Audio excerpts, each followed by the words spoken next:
ಬಾಗಲಕೋಟೆ ಜಿಲ್ಲೆಯ ಜಮಖಂಡಿ ತಾಲೂಕಿನ ಕಲಹಳ್ಳಿಯ ಅರಣ್ಯ ಪ್ರದೇಶದಲ್ಲಿ ಅಪರಿಚಿತ ವ್ಯಕ್ತಿಯ ಕೊಳೆತ ಸ್ಥಿತಿಯಲ್ಲಿ ಶವ ಪತ್ತೆಯಾಗಿದೆ. ಮಾರ್ಚ್ 28ರ ಮಧ್ಯಾಹ್ನ 12 ಗಂಟೆ ಸಂದರ್ಭ ಜಮಖಂಡಿಯ ಸಿದ್ದಾಪುರ ರಸ್ತೆಯ ಅರಣ್ಯ ಪ್ರದೇಶದಲ್ಲಿ ಅಪರಿಚಿತ ವ್ಯಕ್ತಿಯ ಶವ ಪತ್ತೆಯಾಗಿದ್ದು, ಅಂದಾಜು 35ರಿಂದ 40 ವರ್ಷ ವಯಸ್ಸಿನ ವ್ಯಕ್ತಿಯ ಶವವೆಂದು ತಿಳಿದುಬಂದಿದೆ. ಇನ್ನು ಕಳೆದ ಹಲವು ದಿನಗಳ ಹಿಂದೆ ವ್ಯಕ್ತಿ ಮೃತಪಟ್ಟಿದ್ದು, ಈಗ ಶವ ಕೊಳೆತ ಸ್ಥಿತಿಯಲ್ಲಿ ದೊರೆತಿರುವುದಾಗಿ ಮಾಹಿತಿ ಲಭ್ಯವಾಗಿದ್ದು, ಕೊಲೆ ಶಂಕೆ ವ್ಯಕ್ತವಾಗಿದೆ. ಇನ್ನು ಪೊಲೀಸರು ಸ್ಥಳಕ್ಕೆ ಭೇಟಿ ನೀಡಿ ಪರಿಶೀಲಿಸಿದ್ದಾರೆ. ಘಟನಾ ಸ್ಥಳಕ್ಕೆ ಸಿಪಿಐ ಮಲ್ಲಪ್ಪ ಮಡ್ಡಿ ಹಾಗೂ ಪಿಎಸ್ಐ ಗಂಗಾಧರ ಪೂಜಾರಿ ಅವರ ನೇತೃತ್ವದ ತಂಡ ಭೇಟಿ ನೀಡಿ ಪರಿಶೀಲನೆ ನಡೆಸಿದ್ದು, ಶವವನ್ನ ಮರಣೋತ್ತರ ಪರೀಕ್ಷೆಗಾಗಿ ಸರ್ಕಾರಿ ಆಸ್ಪತ್ರೆಗೆ ರವಾನಿಸಲಾಗಿದೆ. ಸಂಬಂಧ ಜಮಖಂಡಿಯ ಗ್ರಾಮೀಣ ಪೊಲೀಸ್ ಠಾಣೆಯಲ್ಲಿ ಪ್ರಕರಣ ದಾಖಲಾಗಿದ್ದು, ತನಿಖೆಯನ್ನ ಮುಂದುವರಿಸಲಾಗಿದೆ. ಈ ವೇಳೆ ಅರಣ್ಯ ಗಸ್ತು ಪಾಲಕ ಈರಣ್ಣ ಪೊದ್ದಾರ್ ಹಾಗೂ ಪೊಲೀಸ್ ಸಿಬ್ಬಂದಿಗಳಾದ ಬಿಎಂ ಜಂಬಗಿ, ಆದಿನಾಥ್ ಸದಲಗಿ, ಸಿದ್ದು ಸನಗೌಡ ಸೇರಿದಂತೆ ಇತರರು ಉಪಸ್ಥಿತರಿದ್ದರು. ಇನ್ನು ಪೊಲೀಸರ ತನಿಖೆಯಿಂದಷ್ಟೇ ಹೆಚ್ಚಿನ ಮಾಹಿತಿ ಲಭ್ಯವಾಗಬೇಕಾಗಿದೆ.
ಏನೈತಿ ಗಾಡಿ ಗಾಡಿ ಬರಾಕತೈತಿ ಈಗ ಮತ್ತೊಂದು ಬೇರೆದ್ ಹೇಗಿನ್ ಸರ್ ವಿಡಿಯೋ ನೋಡಿ ಸರ್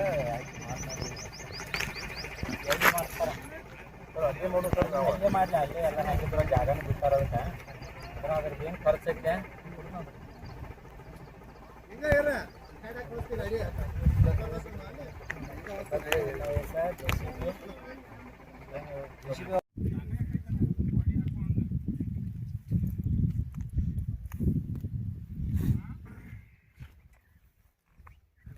ಸಾಹೇಬ್ ಮಾಡ್ಕೋಬೇಕಲ್ಲ ಮೊದಲೇ ಮಾಡ್ಕೊಂಡಿಲ್ಲ